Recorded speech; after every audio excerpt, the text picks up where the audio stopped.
Alright, today we're going to be taking a look at the Powkiddy X15. This is a Chinese-produced, Android-powered emulation handheld device, powered by Android 7.0, I do believe it is, but it has a touchscreen.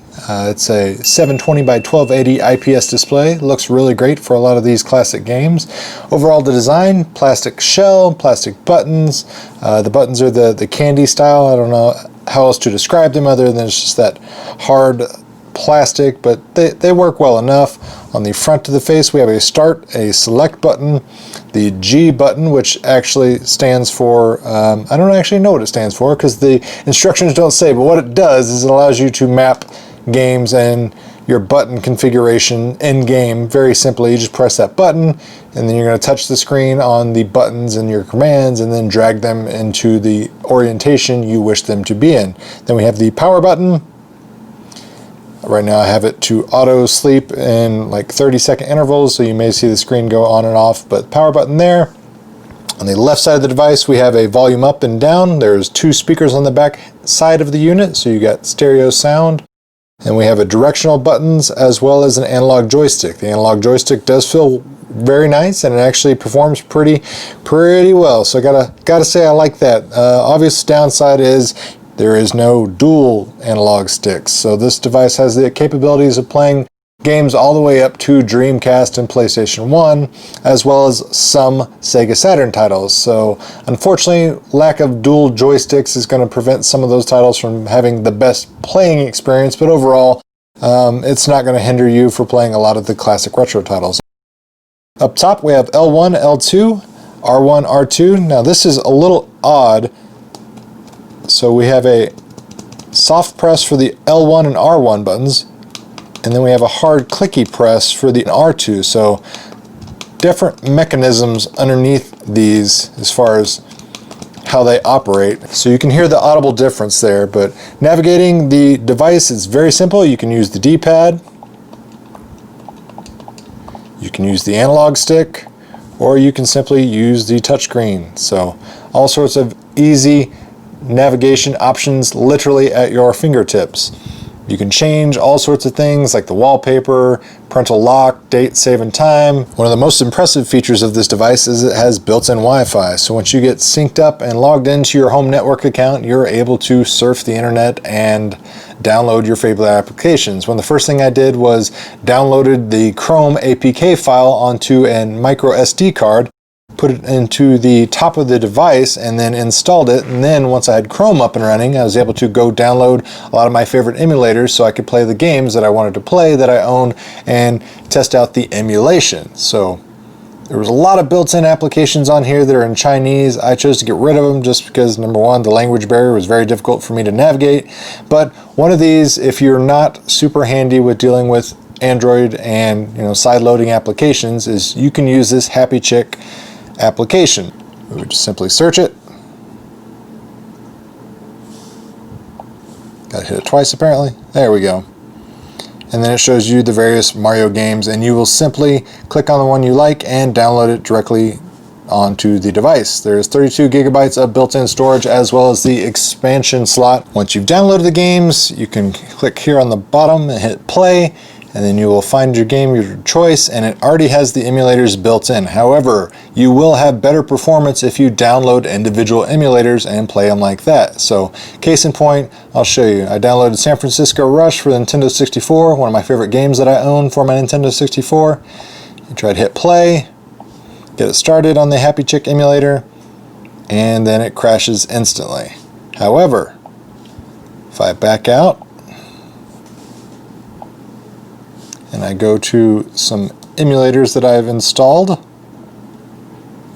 So I'll open up the Mega 64. You can see that it's running the game just fine.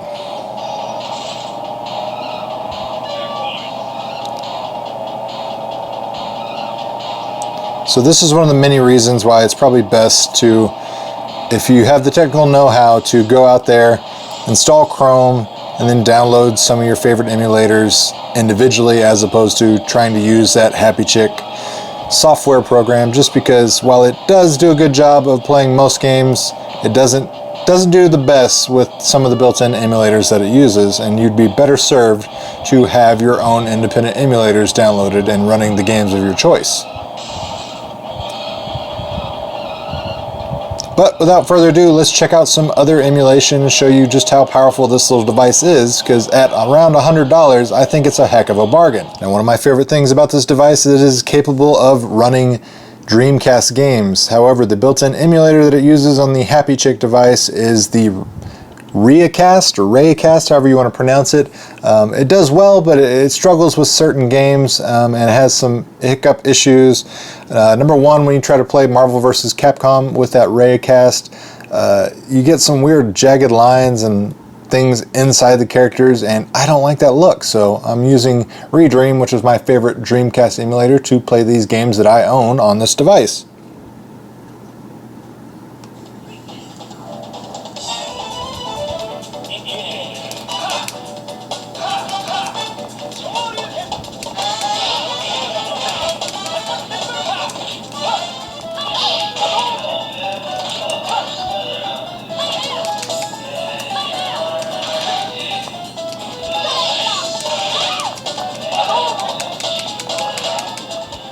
And of course, we got to play some NFL Blitz.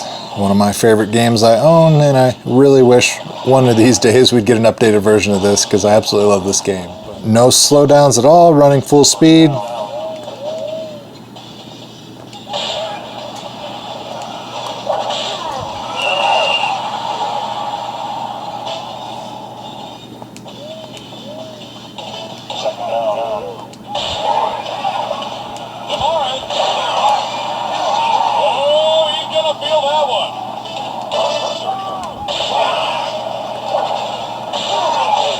Ah, no. Now, PSP emulation is a bit of a mixed bag. Some games work great, others run at a little bit of a snail's pace and have some stuttering issues. Prime example here is Tekken 6. Got the on-screen controls here just so I can show you how those work should you wish to use them. Otherwise, like I said, again, you can use the built-in controls, and you can also hide this in the emulator settings. But you can already hear in the audio that there's stuttering and slowdown issues for this particular title. You can fix some of this with frame skip, but I don't personally like playing with frame skip, so. But yeah, as you can see, not a desirable experience. Then other PSP games work really well. So this is Tony Hawk's Pro Skater Project 8, or Project 8, however you officially want to call it. Had to turn off the background music just because it's all copyrighted music. But overall, we're getting all the frames possible, 60 frames a second. Game's playing.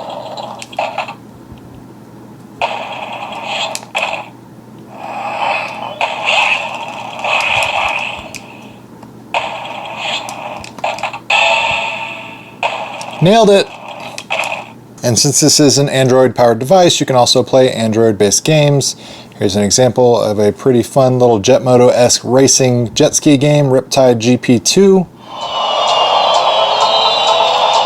And as you can see, this game is pretty demanding and it's running really well. So it kind of gives you an idea of how powerful this hardware is as I crash into things.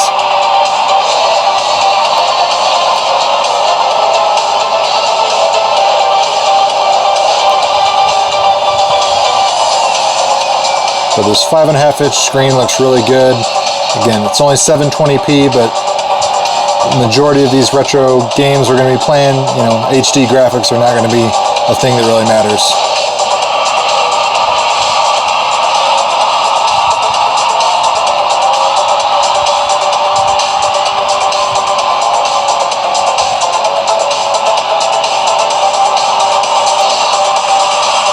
Even got some Nintendo DS support.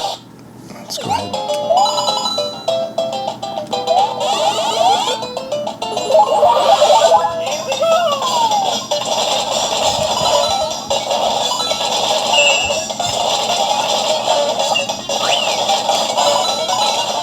Your Your favorite arcade titles are going to run really well on this as well. It's very simple.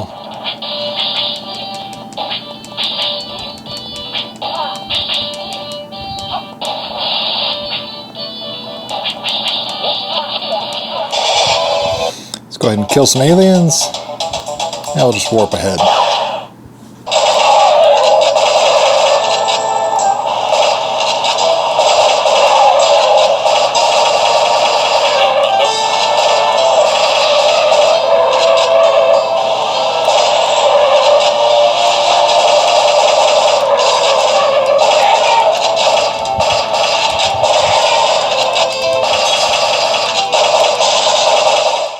And let's say for whatever reason I wanted to use a different controller, I can plug in USB controllers into the USB ports and then control the game system from there. Now obviously this is not an ideal scenario. You'd only want to be doing this if you're playing with friends, but the bright side about this is there's also HDMI out on this, so you can essentially use this as a game console, use the HDMI out on this and then plug in two USB controllers and then you'll be good to go. But I didn't have to configure anything. I just plugged in this 6-button Sega USB controller and it instantly mapped the controls and everything is instinctive and playing well. Very responsive, not having any crazy amount of delay or lag in my inputs. So this is actually a pretty neat little addition to this already powerful console. Overall, I gotta say, for $100, this is really gonna be a hard handheld device to beat. All the capabilities you're getting right out of the box with the Android platform, the 5.5-inch touchscreen display, the extra computing power that allows you to play some consoles like Dreamcast, Nintendo 64, PSP, PlayStation 1, and even some Sega Saturn. I mean, that is really impressive. And again, that Android platform allows you to do things like download Netflix and watch it on the go. I mean, that's super awesome. A couple things I didn't like about the device, however, was the D-pad. I really wish it had a traditional D-pad as opposed to the Nintendo Switch style where it's buttons instead of the actual directional arrows. I really prefer a dedicated D-pad on this, as well as the outer shell. I wish it could be a little better build quality. Having something like the RG350 in your hand where it has that nice aluminum shell and then having this plastic black, it's hard to go back to that type of thing, and it really shows a lot of greasy, nasty fingerprints. It doesn't matter how clean your hands are, you're gonna look like you just wiped this all over in the dirt just because of how well it shows all the fingerprints on the front and the back side of this console. But other than that, you know, other than aesthetic things, and little things like the L1 and the L2 having different micro switch mechanisms, that was a little weird. But other than that, you know, for $100, I gotta say this is definitely worth the price of admission. And if you're looking to get some sort of emulation handheld device so you can play these kind of retro games on the go, well then I highly recommend the Powkiddy X15. I'll put product links down in the video description box below in case you want to pick one up. And other than that, that does it for this video. I appreciate you watching. If you enjoyed this content, make sure you hit that like button, share this video with your friends. If you're new to the channel, please consider subscribing for more great nerdy content just like this. And as always, thanks for watching, guys. It really means a lot.